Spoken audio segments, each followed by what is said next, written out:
Shireel baabadu xinaayeen oo saacadii ugu dambeeyay hotel Ambassador ee koonfurta magaalada Hargeysa uga socday mas'uuliyiinta ugu sareeya xisbiyada mucaaradka ee Soomaaliland oo kala hogaaminayeen Injineer Faysal Cali Waraabe gudoomiyaha xisbiga mucaaradka UCD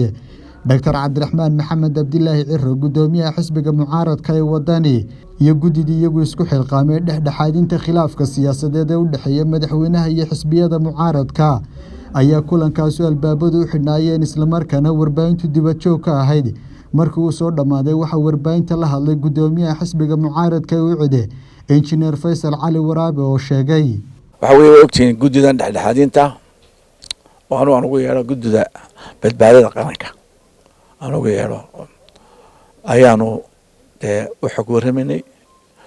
istaanka aan ka qabnaa arrimahan socdana mowqafkeega labada xisbi ayaan u sheegnay alxamdulillah rabbil caalamiin intaas oo fadhigu baaha wax kala dheeraad ma jiro waxa soo dhan waa waxyaalahan kala hadalnaba weeye waxaan kala hadalnaba weeye marka ka hor dhici maayo laakiin waa waxyaalaha aanu mowqafkan ka taaganahay gudidan u dhiibnay public u dhiibay hadda laakiin gudoomiye madaxweynuhu ilaa hadda talaabadiisa uu ku taagan yahay xubintii aad ku muroosaneedeen ee diidaneedeen ayuu gudoomiye gudida doorashooyinka maanta ka dhigay miyaan la oran karay nin idinka hadalkiina waa dhalanteed ilaa hadda waxaan ku yiri mar haddaan gudi siinay mandate-kii gudidaasaan soo chance baan u bixinaynaa gudidaasi aanu siinay idan tusurnaa insha Allah taala inay guul ka gaadho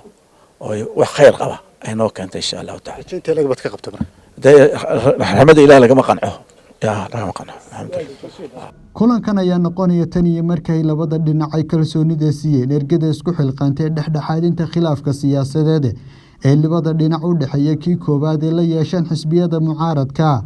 iyadoo la filayay gudida sidoo kale ay kulan la yeelan doonaan madaxweynaha Soomaaliland Cabdiraxmaan Abdillaahi Fantastic Ariel TV Hargeysa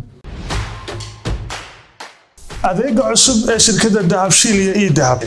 haddaba macmil adeegan cusub ee casriga ah waxa uu ku sahlayaa in adigoo jooga gurigaaga ama goobtaada shaqo aad lacag ugu xawishid asxaabtaada iyo ehelkaaga jooga daafaha dunida